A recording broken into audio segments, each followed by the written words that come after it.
I'm really sorry. It's okay. Take your time and tell me slowly.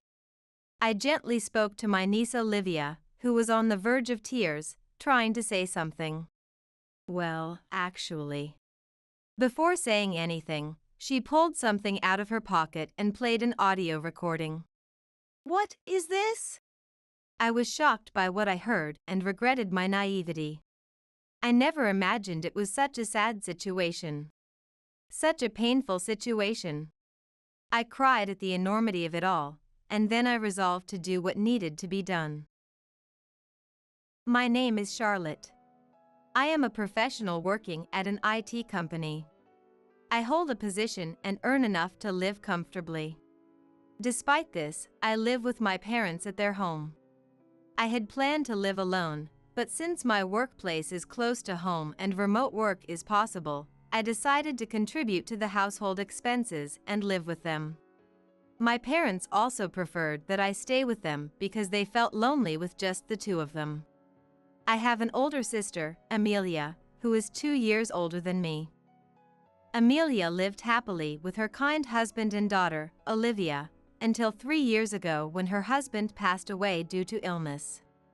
At the funeral, seeing Amelia devastated, I said, "Amelia, why don't you come back to our parents' house until you feel better? You have Olivia to consider as well." "Charlotte, thank you for worrying about me. But I'm fine," Amelia replied, refusing to come back to our parents' house. At that time, I found it slightly suspicious that she was so determined not to come back, but since she had a strong personality, I thought she didn't want to rely on our parents. After that, Amelia worked hard as a single mother, balancing her job and raising Olivia. Of course, after her husband's death, her burden increased, and I made sure to stay in touch with her frequently. Amelia always reassured me that she had regained her strength and there was nothing to worry about, giving the same answer each time. However, despite our regular contact, she fell ill and passed away a year ago. My niece, Olivia, who was still in elementary school, came to live with us. When Olivia arrived at our home, she had a dark expression. I remembered her as a cheerful and lively girl when Amelia and her husband were alive. She was so full of energy. It must have been the shock of losing both parents in quick succession. Thinking about this, I wanted to help her regain her spirits as soon as possible. My parents often tried to talk to Olivia, but she remained unresponsive. Even when we tried to go out together on weekends, she didn't seem interested, and I didn't want to force her, so I didn't insist too much. Such a life continued, and about 3 months later, Olivia started to cry and apologized to me when my parents were not around. "Charlotte, I'm sorry." What's wrong? Did something bad happen? "No, it's not that. But I'm sorry." She had never cried before, so I was surprised. I couldn't hide my astonishment at how sudden it was. However, no matter how many times I asked Olivia for a reason, she wouldn't tell me anything. She just cried and apologized. But she didn't cry when my parents were around, which made me more and more suspicious. There was one more thing I was curious about. A few years ago, my parents suddenly started traveling frequently. Traveling is fine, but I didn't think they had enough savings, even though I was contributing to the household expenses. Sure, I gave them a bit extra when I got a bonus. Even so, combined with their Social Security, it shouldn't be that much. My father was a mid-level manager at a small company. Since he retired, he hasn't worked because I'm here to support them. As for my mother, she was always a housewife and never had a part-time job.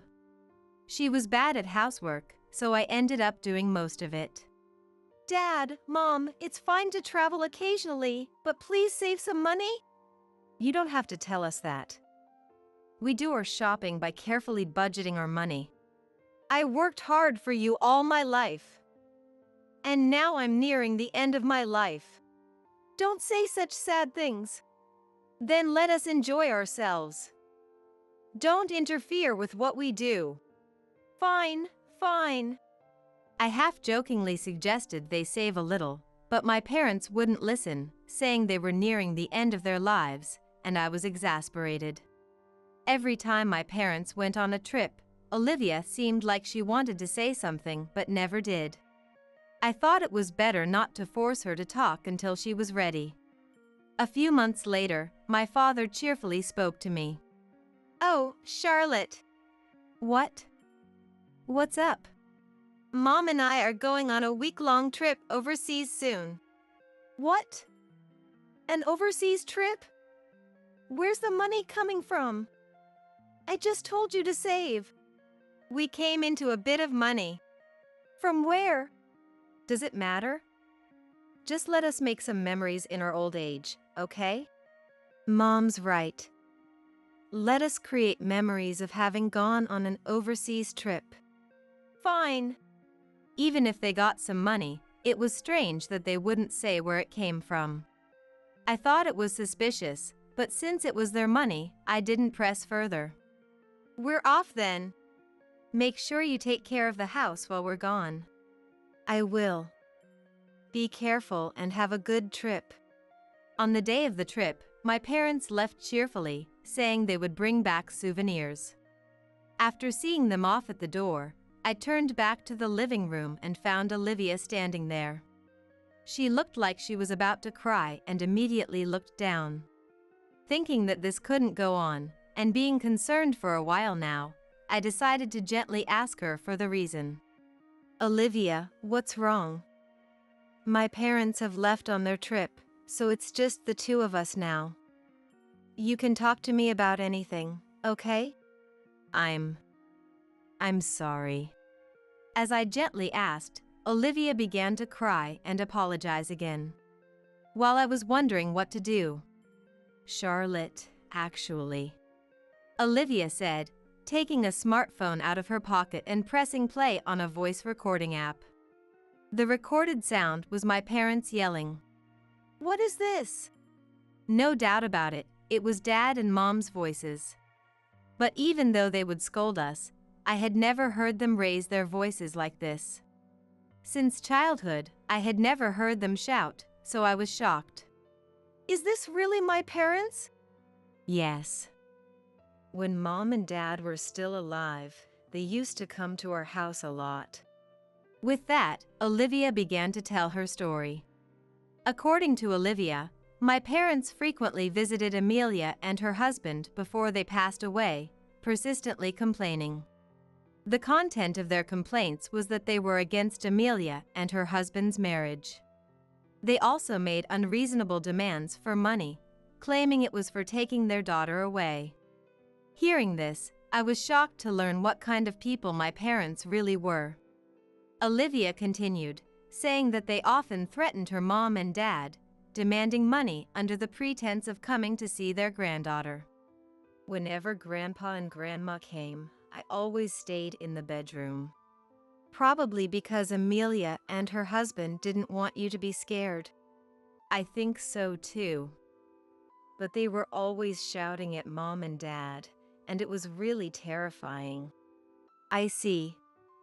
That must have been tough. But how did you manage to record this? Well, Olivia explained that she had been given an old smartphone that Amelia and her husband no longer used as a toy, and she happened to have it with her, so she recorded the incident. If she was using it as a toy, she would have known how to use it to some extent. It was fortunate that she recorded this. Then, I asked something else that was on my mind.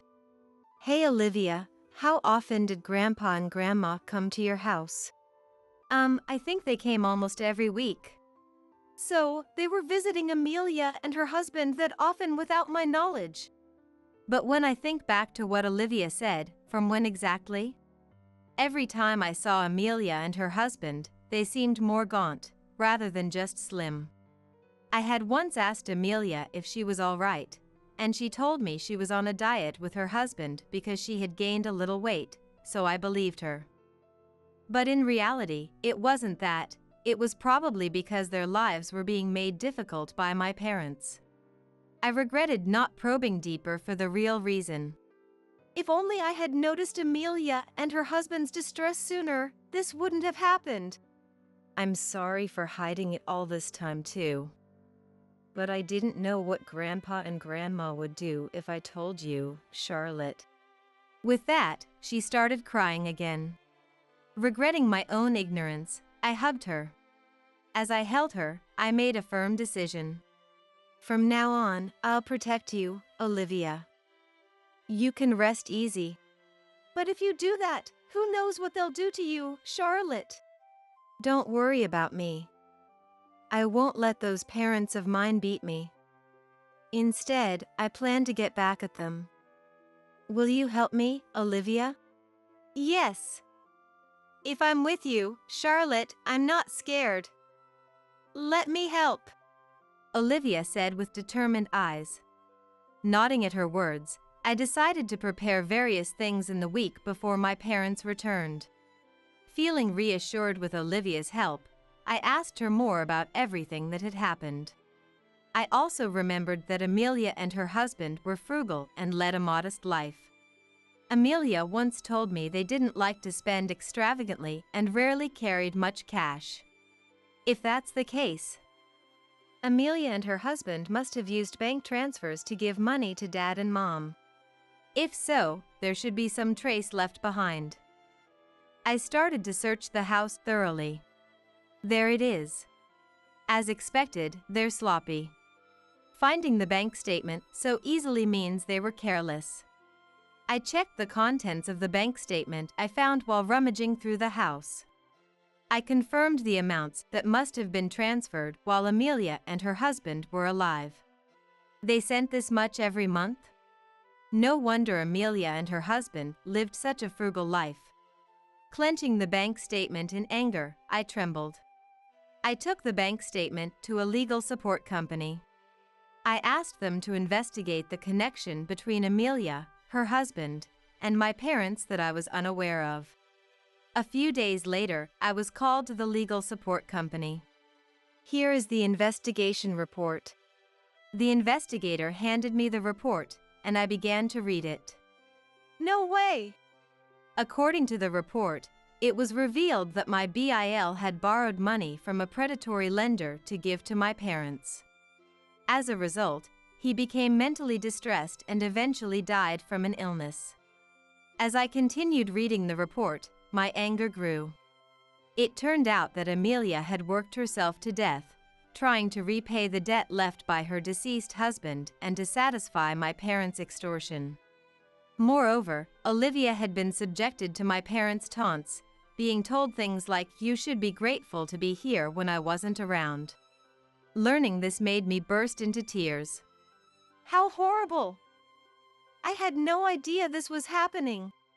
Additionally, our investigation revealed that your parents had even taken your BIL's insurance money. No way! I looked at the additional report handed to me. It confirmed that my parents had indeed taken my BIL's insurance money. They must have used that money for their frequent travels. I thanked the lawyer and went home.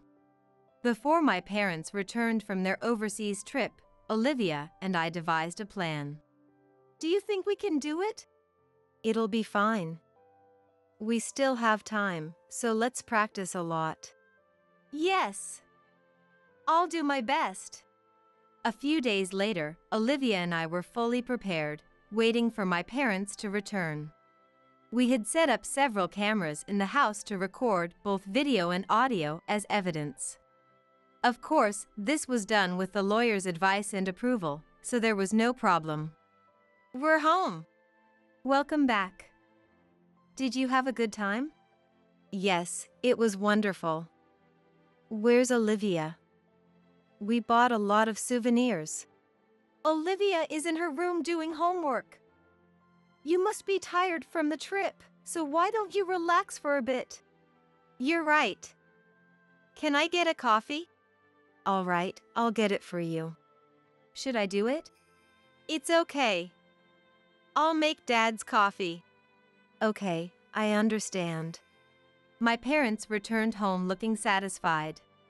It was their first overseas trip, so they must have had a great time. I listened to their stories about the trip for a while. Oh, sorry. I got a call from work, so I have to step out. At this hour? It happens sometimes. I'll be back soon. Be careful. All right. Listening to my parents' stories, I felt it was a good time to pretend I had to go out for work. Of course, this was the signal for our plan. After leaving the house, I called Olivia. Hello, Olivia? I've left the house. Got it. Olivia, keeping the call connected, went to my parents. Welcome back. Olivia. We bought a lot of souvenirs for you. Thank you, but I need to talk to you. What is it? Speak up. In response to my father's words, Olivia played the recording she had shared with me. Where did you get that? Olivia, be a good girl and hand that over. My parents showed surprise and panic at the recorded voice. I'm going to let Charlotte hear this. Olivia, please don't do that. If you do that, you know what will happen, don't you? But I don't think this is right. We took you in when you had no one.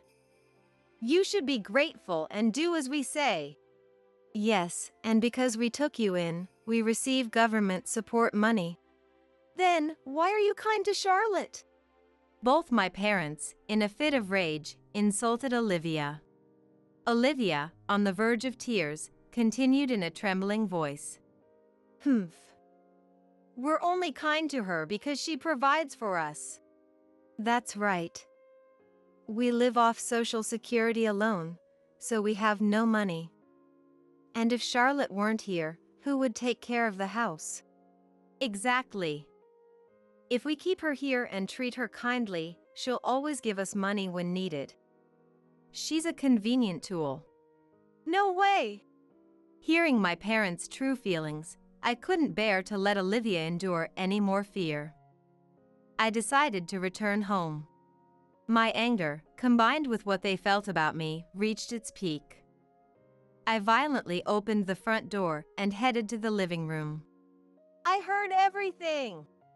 I flung open the living room door with a loud noise and shouted, Charlotte?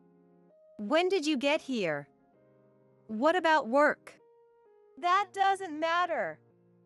What matters is I heard your true feelings. You think of me as just a source of money and a housekeeper. Of course. We're no longer working. How do you expect us to live on Social Security alone? That's right. We can't survive without relying on you. My parents, without denying that they viewed me as a source of money and a housekeeper, brazenly admitted it and began to beg me for money. The thought of having stayed in this house for such parents made me feel nauseous. If you really think that way, Dad and Mom, I won't be providing any more living expenses.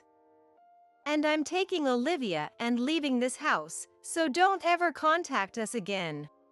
I won't allow that. What about our livelihood? I know that you were extorting money from Amelia and her husband. What did you say? Olivia, could it be? I'm sorry. I've already told everything to Charlotte. That's right. We have all the evidence, so there's no use in denying it. I told Olivia to go get her belongings, and she obediently nodded and went back to her room to pack. You're serious, Charlotte? This is a joke, right? You won't abandon us, will you? No, I'm abandoning you too. I never thought you two could be such horrible people. After confirming that Olivia had packed her belongings, I extended my hand and we left the house. We moved to a hotel near my workplace, which I had arranged in advance. However, we didn't stay in the hotel for long and managed to secure a new place to live within a few days. A few days after Olivia and I left the house and began living in our new home, I received a phone call from the police. What? Is that true? The police informed me that my parents had been arrested for shoplifting. No way. I had only left the house a few days ago. There's no way the money I used to give them could have run out in such a short time. Besides, they had been receiving money from Amelia and her husband and were also getting government support for taking in Olivia. Thinking these thoughts, I reluctantly headed to the police station to bail them out. My parents, sitting quietly, muttered apologies. We're sorry. We just gave in to temptation for a moment, they said. I apologized to the police officer and took my parents back home. When we returned to the house, all utilities, electricity, gas, and water had been shut off due to non-payment. The place was a mess, with garbage and unnecessary items scattered everywhere and a terrible smell lingering in the air. Well, Mom was always bad at housekeeping and never did it properly. It's no wonder the house turned into such a state in just a few days. Why is everything shut off? Did you really have no money? And what's with the state of this house? Of course we have no money. We were enjoying ourselves for our retirement. I can't manage the house. And my body doesn't move like it used to. When you took Olivia and left, the government support stopped coming in. My social security is too little. How are we supposed to live like this? Dad's right. If you had continued sending money even after you left, we wouldn't have had to do those things. My parents were furious, blaming me for everything. I could only sigh at their words. This is all your own doing, isn't it? I told you many times to save money, didn't I? Who was it that went on week-long trips every few months despite my warnings? Enough. That doesn't matter. Just give us money. You need to pay all the utility bills. Otherwise, we can't live in this house. And call a cleaning service for this house. We can't live in such a dirty place. All my parents demanded was money. They ended up blaming everything on me. I felt nothing but exasperation beyond anger. Really, you can't admit your own faults. Fine, then. What did you say? What do you want us to admit? If you can't see it, there's nothing more to be done. I'm cutting ties with you. This is your final notice. Don't contact me ever again. With that, I left the house. A month later, the house, which was once my family home, was vacant. In fact, the house was purchased under my name. My parents had forgotten this after living there for so long. As soon as Olivia and I left, I sold the house, forcing my parents to move out. Once the situation settled down, I went around the neighborhood to apologize for any trouble caused. That's when I heard that loan sharks had been lurking around the house. My parents must have turned to them out of desperation. There were also rumors that an old couple in dirty clothes had been seen in the park. Afterward, I adopted Olivia as my own child. Now, we share a bond stronger than that of true family. Seeing her face gradually regain its natural brightness filled me with joy. I vowed to continue watching over her growth and to reassure Amelia and her husband. You're just a useless leech, you know that? While packing for my sister's wedding, my mother-in-law Emma spilled beer on me. With no earnings of your own, attending a wedding on someone else's dime, you're like a thief. She dumps all the household work on me, treating me like a housekeeper. I've endured it until now, but this treatment is just too much. Can't even manage household chores properly, yet you want to go to a wedding. How selfish of you. Smirking as he joins in, is my husband, Oliver. My name is Ava. a 32-year-old housewife. I met Oliver through friends and agreed to marry him on the condition that I quit my job to focus on household duties and live with his parents. Initially resistant to living together, I reluctantly agreed, thinking it would reduce the burden of rent if I quit my job. But soon after moving in, I realized this was a mistake. Your soup is always too thick. Drinking this constantly would lead to high blood pressure. I'm sorry.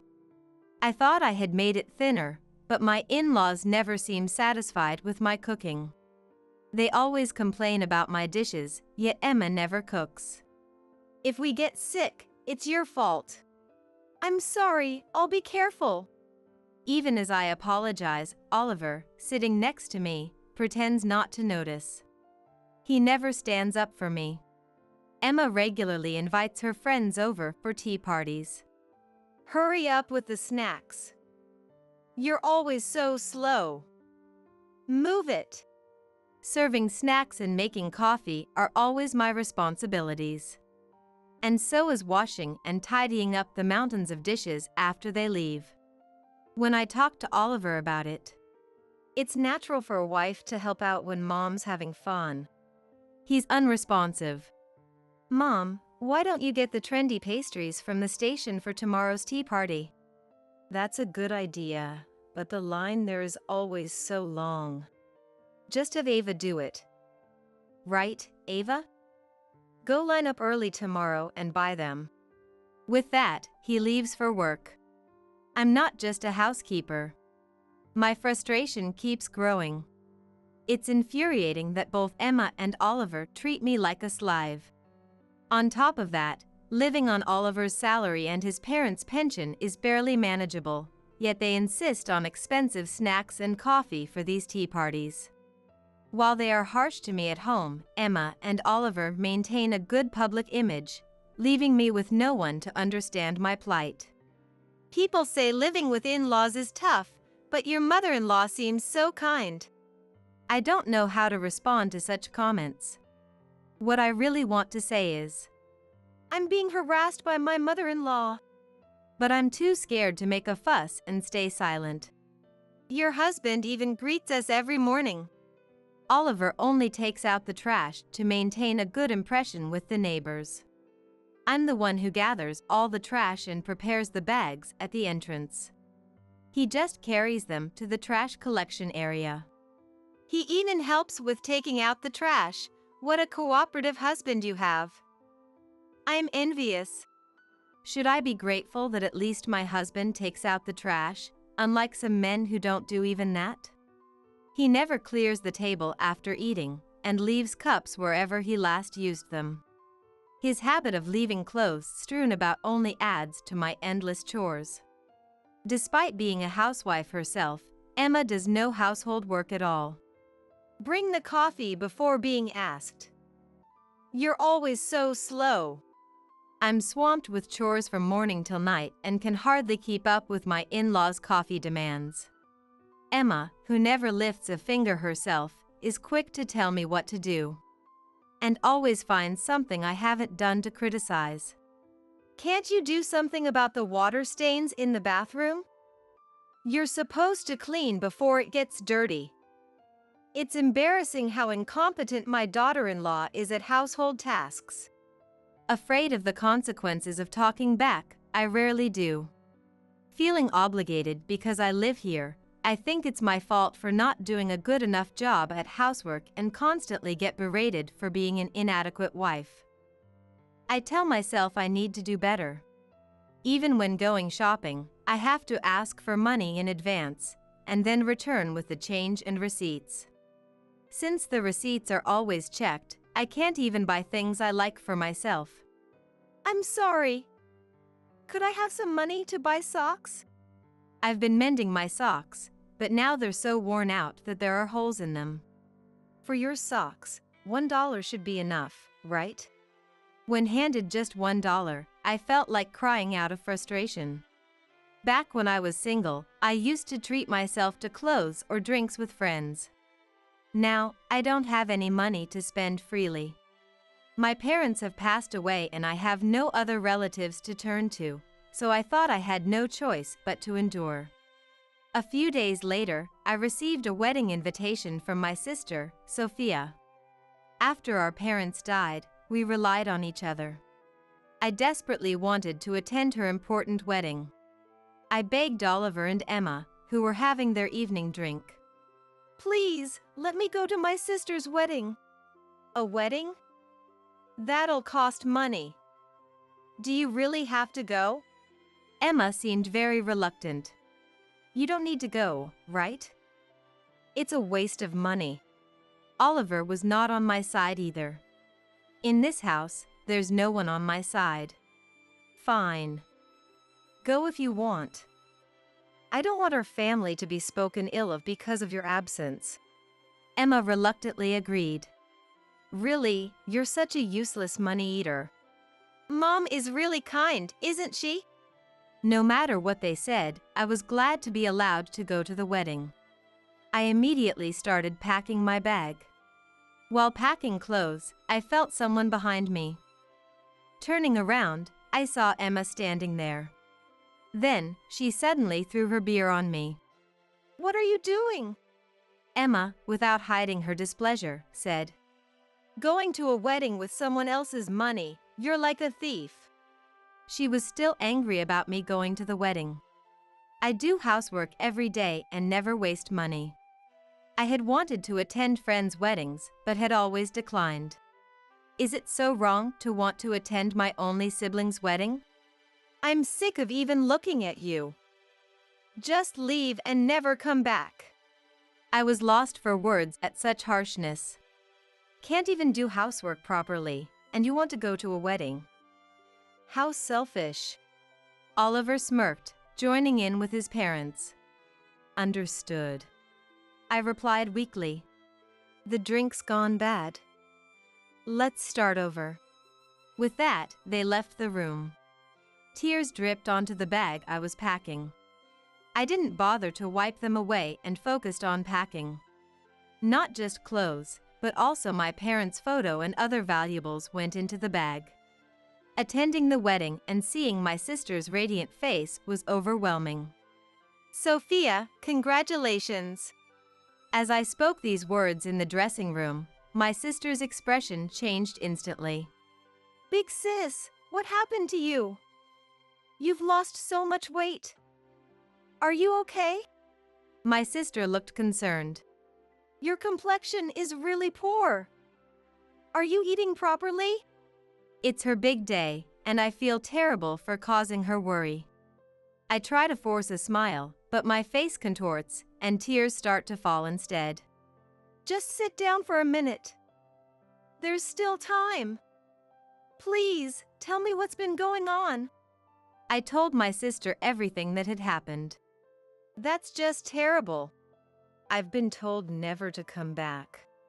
I wonder what I should do now. Should I return to that house and continue living as a housekeeper? I didn't want to go back, but felt like I had no choice. Listen to me, sis. Listen carefully. My sister said, looking into my eyes. Don't go back to that house. Just because they're family, it doesn't give them the right to take away your freedom. But I have nowhere else to go. I have to go back to that house. My sister took my hand.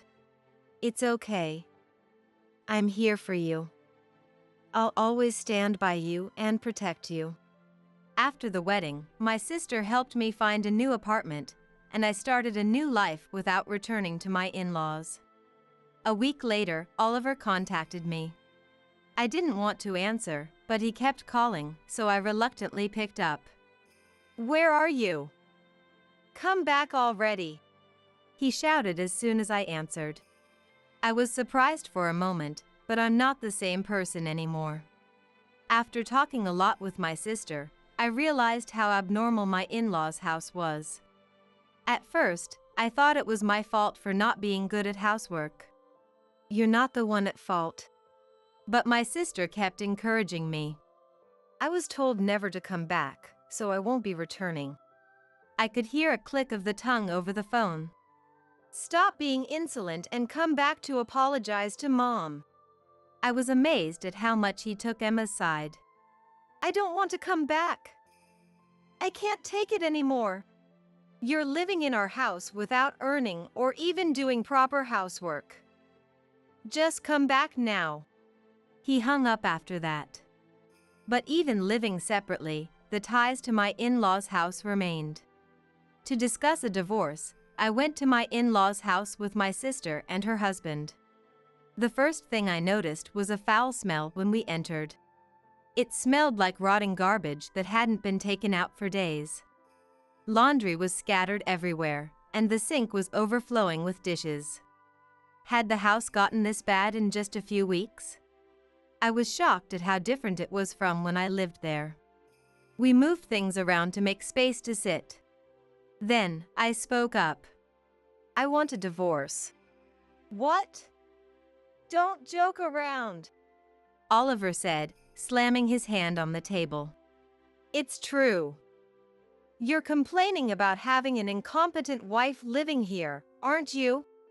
Both Oliver and Emma reacted angrily, unable to accept it. But I had made up my mind. I wouldn't run away anymore. Just come back and do your housework. It's your fault the house is dirty. They blamed me for the mess they made living there. Please calm down. My sister intervened. Ava wants a divorce. And since she's been treated so harshly, we'll be requesting alimony in the divorce case. Oliver and his parents were taken aback by the mention of alimony. What are you talking about? We haven't done anything wrong. They had no sense of guilt despite their mistreatment. Once again, I decided that I would definitely cut ties with these people. No, based on what Ava has told us, we believe an alimony claim in the divorce case is justified. Oliver, still in disbelief, shouted. What? If you want alimony that badly, hire a lawyer or whatever. You probably don't have the money for it, but go ahead. We'll do whatever it takes for the case. I wasn't scared of his threatening words. Yes. That's exactly what we plan to do. I am Ava's representative, her lawyer. At my sister's words, Oliver and his parents were lost for words. My husband is also a lawyer, so the two of us will fight this with all our might. Be prepared, okay? What did you say? As for the legal fees, I couldn't possibly accept money for helping dear Ava, who has always been so kind to me. My sister was methodically explaining while cornering him. In preparation for the divorce case, we've reviewed Ava's diaries and emails. They will all be submitted as evidence. I heard about the incident with the beer being thrown at you. Is that true? That is... She spoke calmly as a lawyer, but it was clear my sister was quite angry. I understand Ava was also pushed by you. That was just me scolding her for not being able to mop properly. Emma was increasingly becoming flustered. Does scolding leave bruises? I was shocked to see the bruises when we met at the wedding. We immediately took her to the hospital for treatment, and of course, we have a medical report. Emma seemed at a loss for words. This evidence will also be submitted. My sister and her husband listened to my story attentively, gathering all the evidence. I can't thank them enough. How can you say that? Don't you feel any gratitude for living here for free? Emma started yelling in anger. Exactly. Do you know how much extra it costs just to have you here? Don't mess with me. Oliver's harsh words made me realize how wrong this marriage was. Shall we continue? We're recording this entire conversation, you know. At my sister's words, Oliver and my in-laws were speechless. They didn't expect to be recorded. After that, they became quiet, unable to complain knowing they were being recorded. Please be aware that any future calls or emails will also be used as evidence. If there is any stalking-like behavior, we will report it. My sister is an excellent lawyer. Without her, I couldn't have separated or divorced. You'll agree to the divorce, right? Mediation and legal fees can be quite expensive. Oliver and the in-laws were whispering, but eventually seemed to agree. Fine. I'll give you a divorce. I had them sign the divorce papers before they could change their minds. While talking with my sister after separating, I suddenly wondered, why hadn't Oliver ever been on my side? When I asked her about it, she thought for a moment and then asked, "You know how men can have such fragile egos? Can you think of anything?" I couldn't think of anything in particular. Had I inadvertently hurt Oliver's pride without realizing it? As I pondered this, my sister suggested, "Try remembering things from before you got married." That made me recall something from before the proposal. Now that you mention it, I remember getting scolded for bragging when I talked about college. It was during a date, when we saw posters for various university open campuses aimed at high school students. One of them was for my alma mater, which I mentioned, causing him to become noticeably upset. Maybe it's an inferiority complex about education? He gets upset if someone seems superior. Were there other instances? He seemed like someone with high pride. I hadn't thought much of it, but now that I did, several things came to mind. Actually, I earned a higher salary than him, but after we got married, he insisted I quit my job and become a housewife. Even when I said it's common for both spouses to work these days, he absolutely refused. Yeah, it's definitely better for both spouses to work. I had doubts, but eventually, I got tired of arguing and quit my job. It was a job I loved and wanted to continue.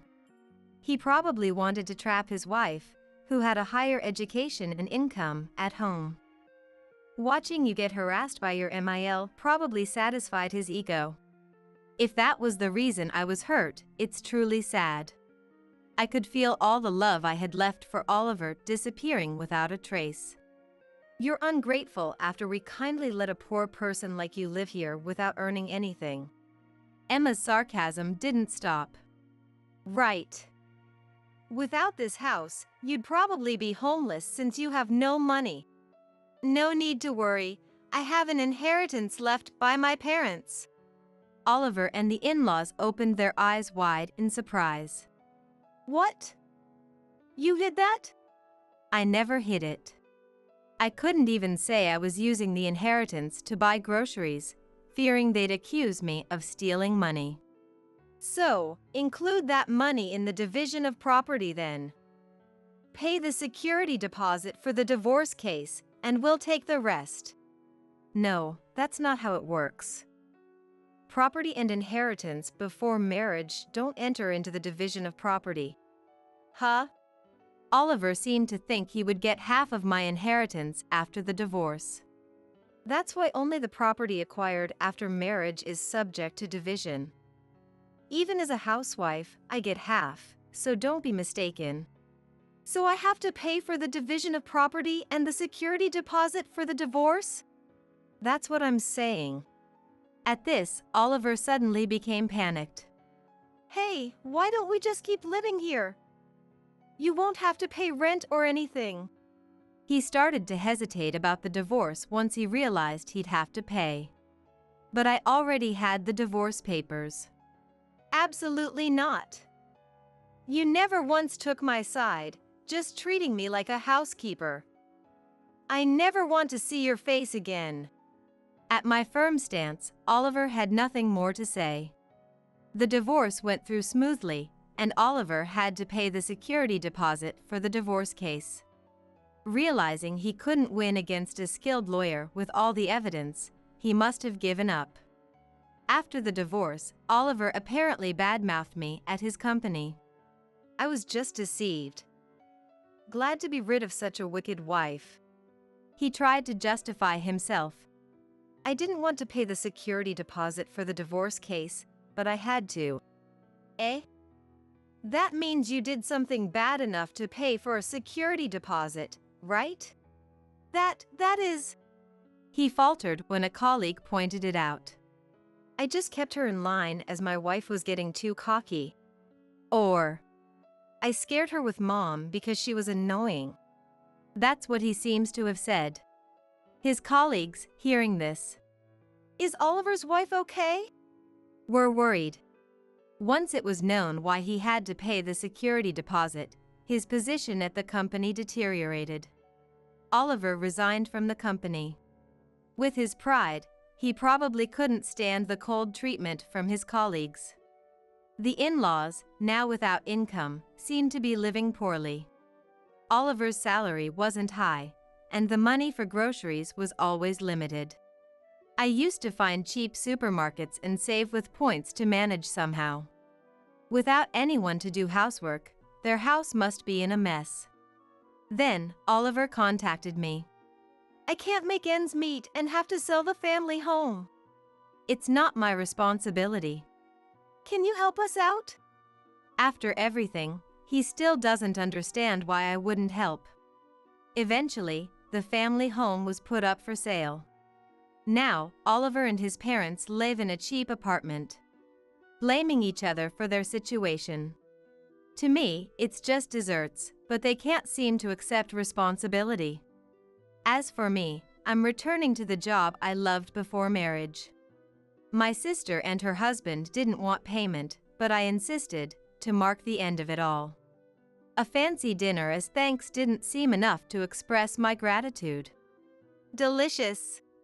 My sister said, happily eating, making me happy too. That's why I said so.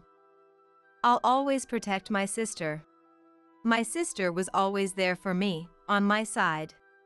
Since I'm family, I want to be able to help you whenever you're in trouble. I'm done with marriage. What are you saying? I'm sure there's someone out there who will be on your side. Can someone like me, who had given up on marriage and children, find happiness again? Before, I had no freedom and couldn't hope for the future. But now, I want to walk my own path and reclaim my life. Got any plans for what you want to do? Thinking about it, I said. First, I'll go buy some fancy socks. What's that about? Laughing, we enjoyed the moment together.